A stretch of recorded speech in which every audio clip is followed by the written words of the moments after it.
ফেরাউন বেঁচে ছিল হলো, ফেরাউনের হায়াত ছিল হলো 1600 বছর, আর এরা ছিল কত বছর? সংখ্যা যে মিলল কেমনে বুঝলাম না। সংখ্যা একটু মিলছে, তাই না? একটু মিলছে। ও ছিল বিগ ফেরাউন, আর এটা হলো মিনি ফেরাউন। চরিত্রগত কিছু মিল আছে। এই পৃথিবীতে হত্যা রাজনীতি প্রথম শুরু করেছিল হলো ফেরাউন। ইউযাববিহুনা আবনাআকুম ওয়া ইস্তাহয়ুনা নিসাআকুম। ছেলে সন্তানগুলোকে জবহ করত, মেয়ে সন্তানগুলোকে জীবিত রাখত ফেরাউন। কেন? তার ক্ষমতাকে পাকাপোক্ত করার জন্য। এই হত্যা রাজনীতি আমার দেশে বিগত 16 বছর তারা চালিয়েছিল, কিন্তু শেষ পর্যন্ত টিকতে পারে নাই। শেষ পর্যন্ত তারা অস্তিত্ব রক্ষা করতে পারে নাই। 16 বছর আমাদেরকে গালিগালাজ দিয়েছে, জন্মই হয় নাই আমাদের 71-এ, আমাদেরকে রাজাকার ট্যাগ লাগিয়ে দিয়েছে।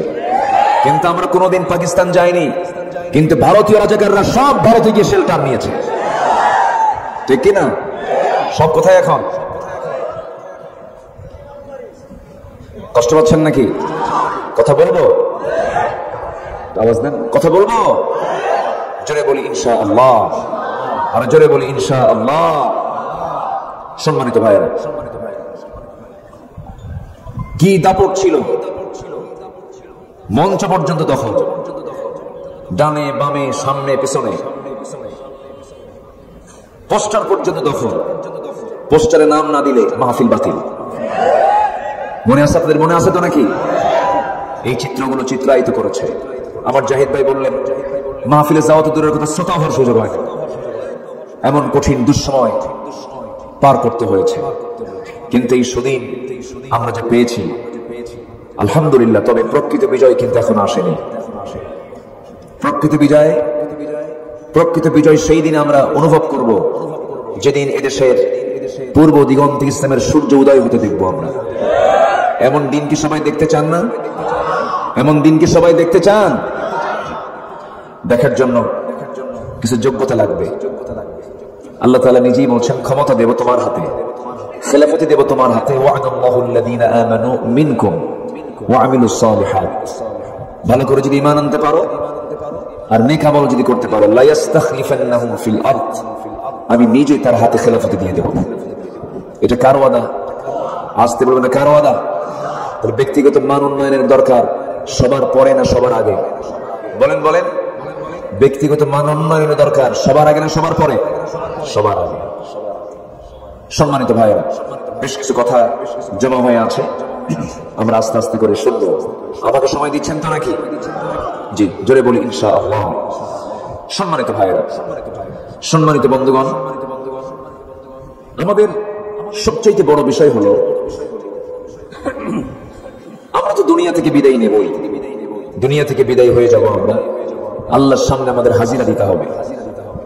সেই হাজিরা দেওয়ার জন্য যে কোয়ালিটি, যে গুণটা থাকা দরকার, সেই গুণ আমাদের অর্জন হলো কিনা, এটাই হচ্ছে সবচেয়ে বড় বিষয়। ঠিক আছে, সমস্যা নেই, ব্যস্ততা তো আপনাদের। জি আলহামদুলিল্লাহ। আপনারা আছেন তো নাকি? হ্যাঁ, সামনে বসেন। সেদিন আবার কোন এক মাহফিলে এরকম সামনের এক সিট ফাঁকা, এক পাগল এসে বসছে। এটা নিয়ে তো গোটা দুনিয়াতুল কালাম। হ্যাঁ, এখানে বসে সামনে সামনে সবাই বসে যান। সম্মানিত ভাইরা, এখন বিষয় হলো এই 18 বছরের মাঝে অনেক ব্যক্তি কিন্তু এলাকার অনুপস্থিত। আজকে অনেকেই দুনিয়াতে নাই, চলে গেছে। যেই জায়গায় চলে গেছে, যে কালে চলে গেছে, সেটা কি ক্ষণস্থায়ী না চিরস্থায়ী? আসতে বল, ক্ষণস্থায়ী না চিরস্থায়ী? আমরা যেখানে বসে আছি এটা কি চিরস্থায়ী না ক্ষণস্থায়ী? ক্ষণস্থায়ী। তাহলে আমরা স্বভাবগতভাবেই আমরা যে কোনো কাজ করতে গেলে আমরা কি মজবুতের দিক থেকে দুর্বল কামনা করি না মজবুত কামনা করি? মজবুত কামনা করি। তো চিরস্থায়ী জীবনের চিন্তা আগে করা দরকার না ক্ষণস্থায়ী জীবনের চিন্তা আগে করা দরকার? চিরস্থায়ী। ইহকাল না পরকাল? দুনিয়া দিয়ে আখিরাত সাজাবো না আখিরাত দিয়ে দুনিয়া সাজাবো? একটু বলেন, ভালো করে বলেন। আখিরাত দিয়ে দুনিয়া না দুনিয়া দিয়ে আখিরাত? হ্যাঁ, আখিরাত টার্গেট না দুনিয়া টার্গেট? বলেন আখিরাত টার্গেট না দুনিয়া টার্গেট? আখিরাত। কারণ দুনিয়া তো পার হয়ে যাবে। এই দুনিয়া এখন আছি, কিছুক্ষণ পরে নাই। আজ আছি, কাল নাই, সকাল আছি, দুপুরে নাই। আমার আব্দুর রাজ্জাক ভাই অত্যন্ত কাছের মানুষ। এই জায়গায় এই অত্র প্রতিষ্ঠানের সভাপতি মহোদয় কি যেন নাম না, আব্দুল জলিল সাহেব। এই যে মরি, যখন আসতাম তখনই দেখা হয়ে যেত, মুরব্বী মানুষ। মারা যাওয়ার মাত্র 2-1 দিন আগে তার সঙ্গে কথা বলেছি। লাশ হয়ে আজকে দুনিয়া থেকে বিদায় নিয়েছেন। আজকে তিনি দুনিয়াতে নাই, এখানে বসে আছেন। এখান থেকে উঠতে পারবো আমরা এমন কোন গ্যারান্টি আমরা কেউ দিতে পারবো নাকি? দিতেও পারবো না। এই ক্ষণস্থায়ী জীবনের জন্য কত স্বপ্ন, কত চিন্তা, কত কল্পনা জল্পনা আমরা করে থাকি। কিন্তু আল্লাহ রাব্বুল আলামিন বলছেন, বান্দারে শোনো, ওয়ালাল আখিরাতু খায়রুল লাকা মিনাল উলা ওয়াল আখিরাতু খায়রু ওয়া আবকা ওয়াল্লাহু ইনদাহু হুসনুল মাআব। জোরে বলুন আল্লাহু আকবার। আল্লাহর কাছে ফিরে যাওয়াটাই হলো উত্তম প্রত্যাবর্তন স্থল। সে আল্লাহর কাছে যদি আমরা ভালো কিছু নিয়ে যেতে পারি, এটাই তো সফলতা। যদি আল্লাহর কাছে আমরা ডান হাতের আমলনামা নিয়ে যেতে পারি, এটাই তো প্রকৃত সফলতা। যদি আমরা আল্লাহর কাছে তার পছন্দের বান্দা হয়ে যদি হাজির হতে পারি, এটাই তো আমাদের সফলতা। দুনিয়ার সব কিছু পেলাম কিন্তু আল্লাহকে পেলাম না, সেই পাওয়ার কোনো সার্থকতা আছে? অতএব যা কিছু পেতে চাই কাকে সাথে নিয়ে? আসতে বলবেন না, কাকে সাথে নিয়ে? আল্লাহকে সাথে নিয়ে আমাকে পেতে হবে। তবে দুনিয়া যে লাগবে না তা না, দুনিয়া লাগবে।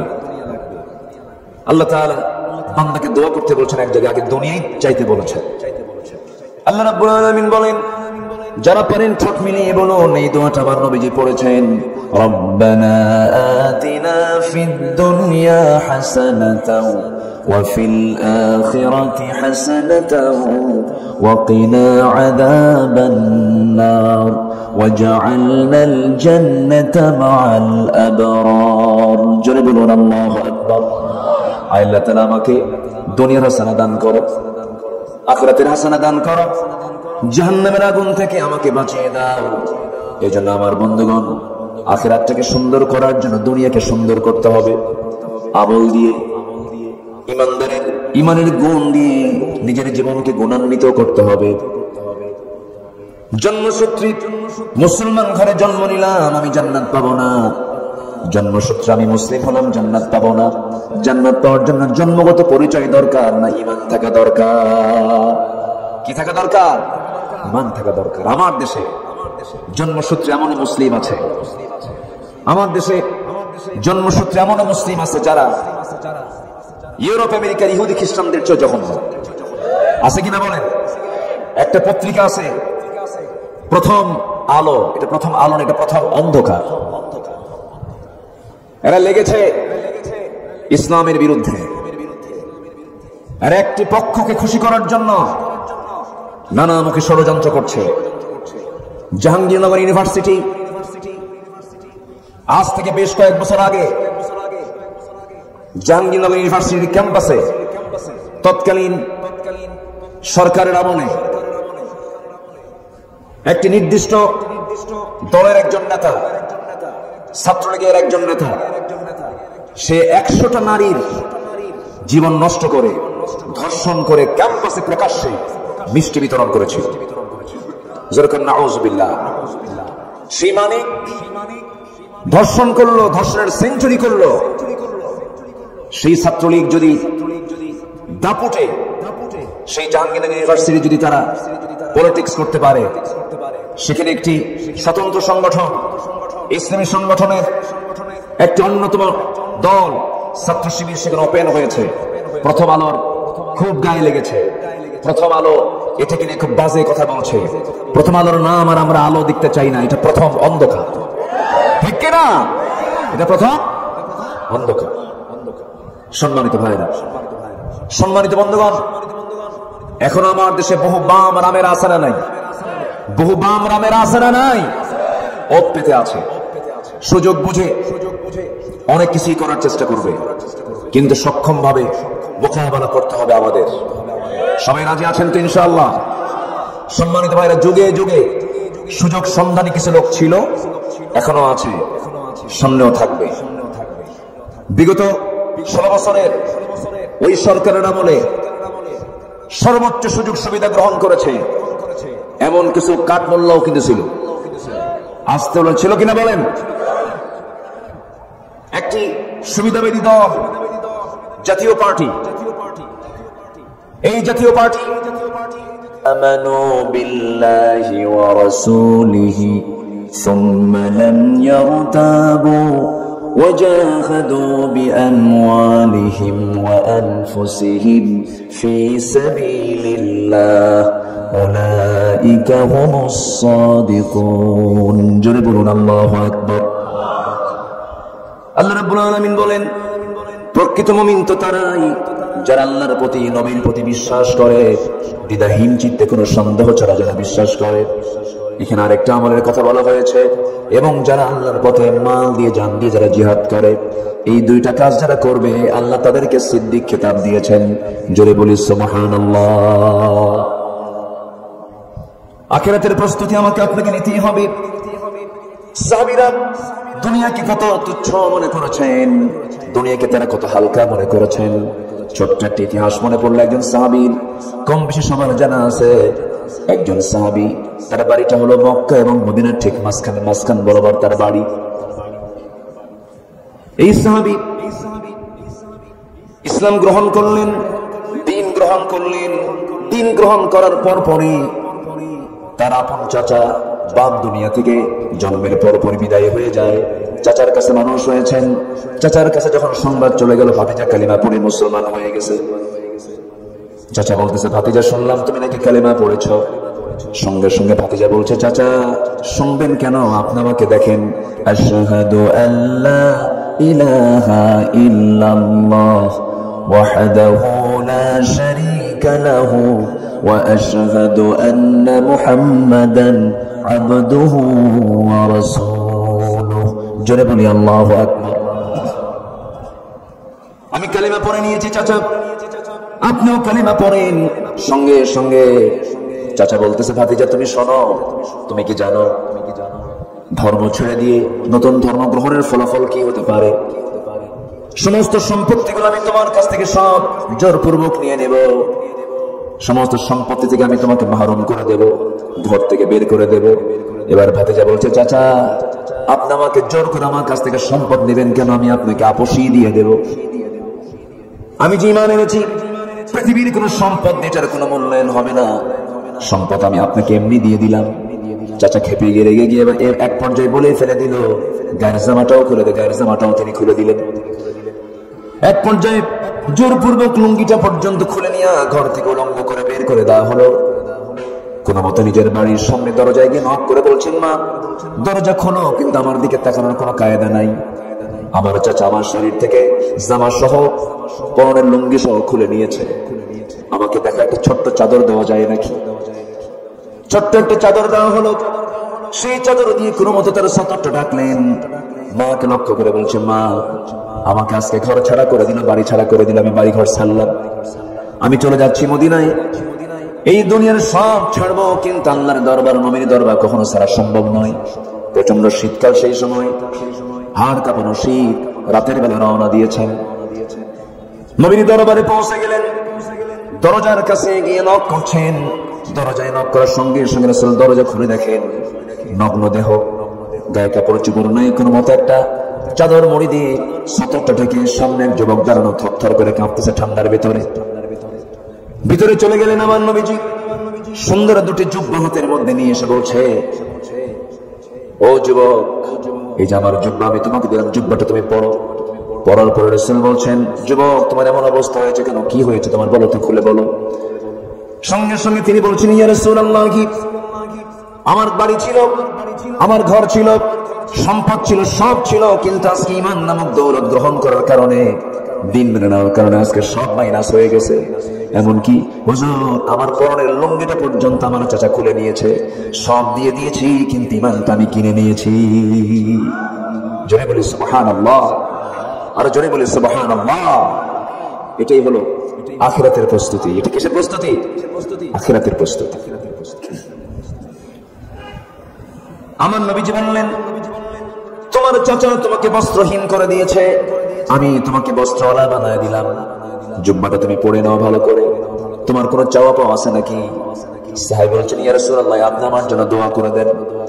আমার নবীজি ওই সময় দুটো হাত আসমানমুখী করে বলছে, আয় আসমানের মালিক আল্লাহ, আমার সাহাবী, তোমার অসহায় বান্দা, আমার এই সাহাবী আব্দুল্লাহ আল বাজদাইন দ্বীনকে গ্রহণ করতে গিয়ে, ইসলামকে গ্রহণ করতে গিয়ে সে দুনিয়া ছেড়ে দিয়েছে, দুনিয়া বিক্রি করে দিয়েছে।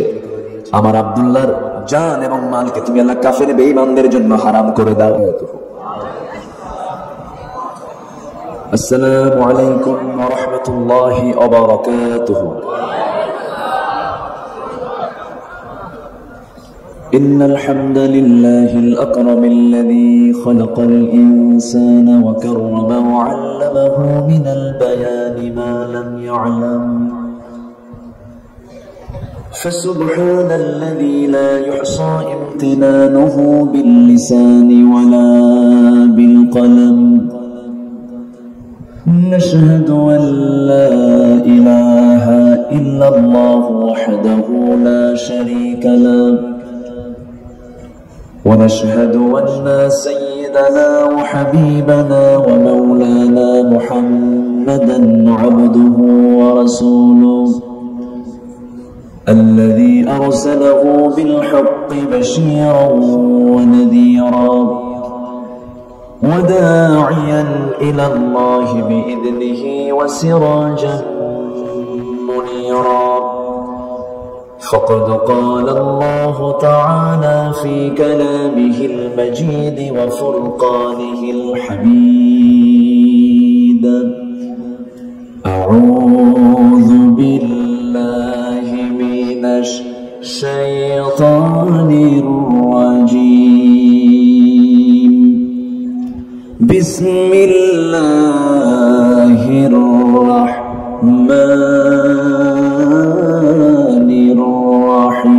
الرحيم.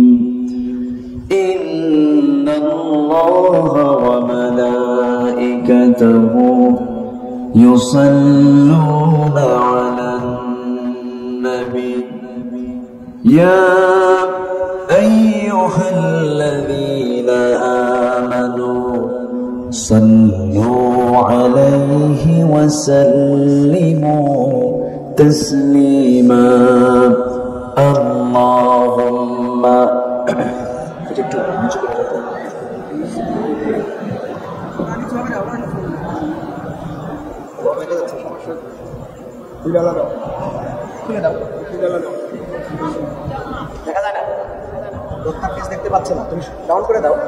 একটু মোহাম্মত দিয়ে নবীর প্রেমে মাতোয়ারা হয়ে জবান খুলে আওয়াজ দিয়ে সবাই বলুন আল্লাহুম্মা।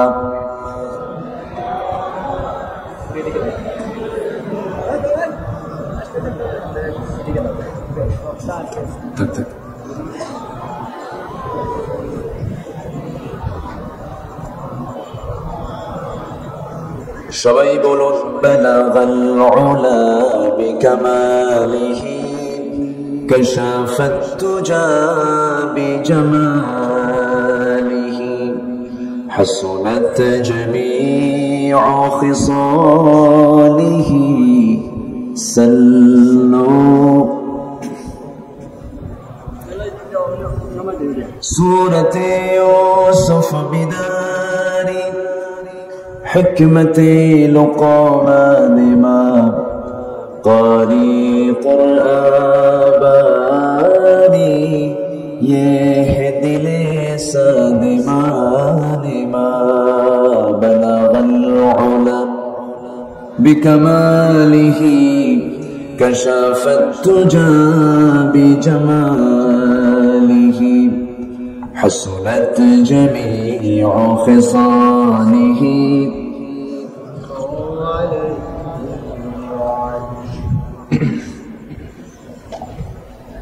উত্তরবঙ্গের গেটওয়ে যমুনার তীরবর্তী অঞ্চল সিরাজগঞ্জ জেলার সদর উপজেলার সৈয়দাবাদ দুখিয়াবাড়ি তালিমুল ইসলাম দারুল উলুম কওমি মাদ্রাসা মসজিদ মাহফিল ইন্তেজামিয়া কমিটি কর্তৃক আয়োজিত 18তম বার্ষিকী তাফসীরুল কোরআন মাহফিল 2024 মাদ্রাসা মাঠে অনুষ্ঠিত আজকের এই মহৎ আয়োজনের সম্মানিত সুযোগ্য সভাপতি, অত্র মাদ্রাসার সম্মানিত সুযোগ্য মুহতামিম, নন্দিত আলিম দ্বীন মাওলানা আবু বকর সিদ্দিক হাফিজাহুল্লাহ, প্রধান অতিথি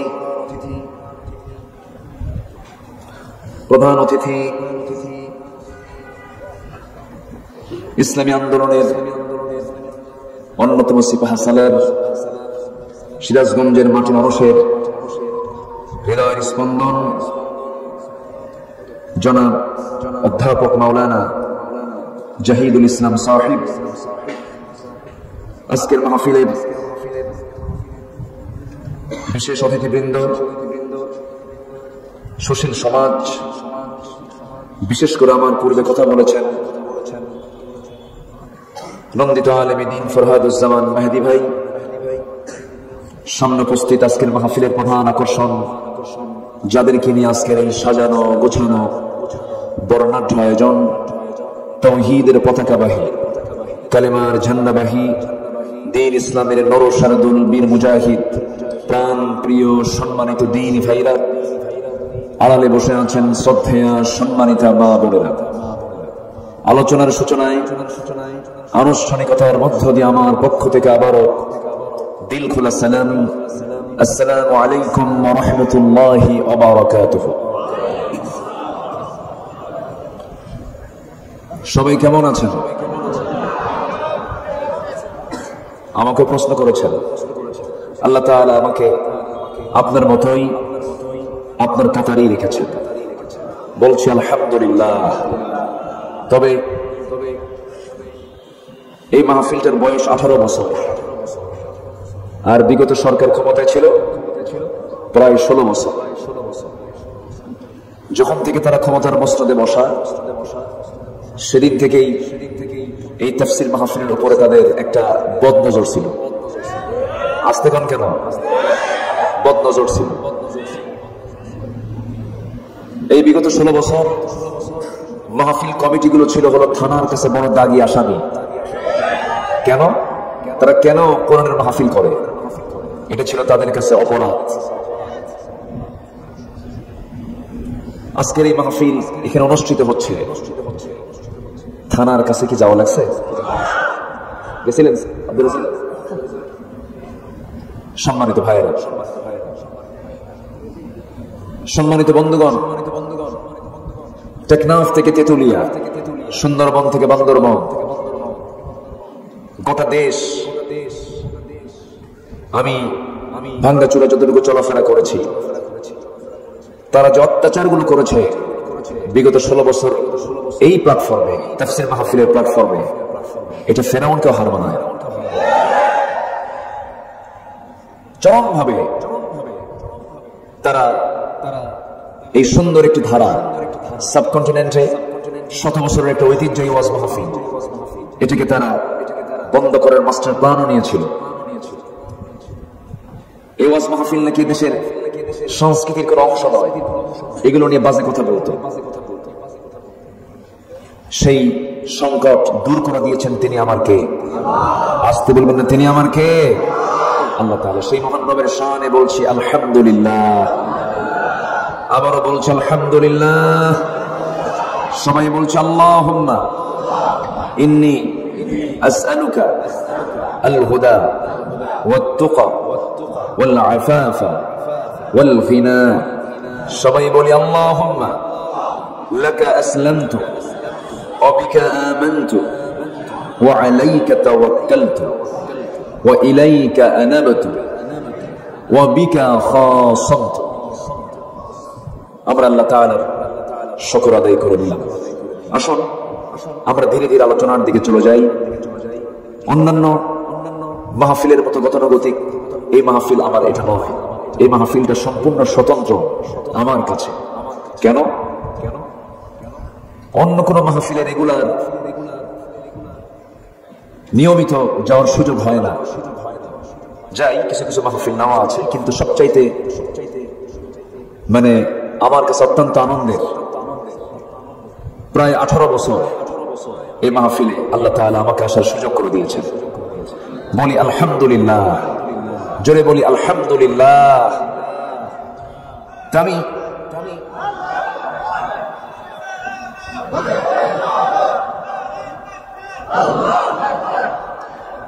আলহামদুলিল্লাহ দেখতে দেখতে এত দীর্ঘ একটা সময় আমরা পাড়ি দিলাম। এর 16 বছর কেটে গেছে হলো বিগত সরকারের আমলে। কথা বলে আরাম পাই না। সম্মানিত হাজিরিন,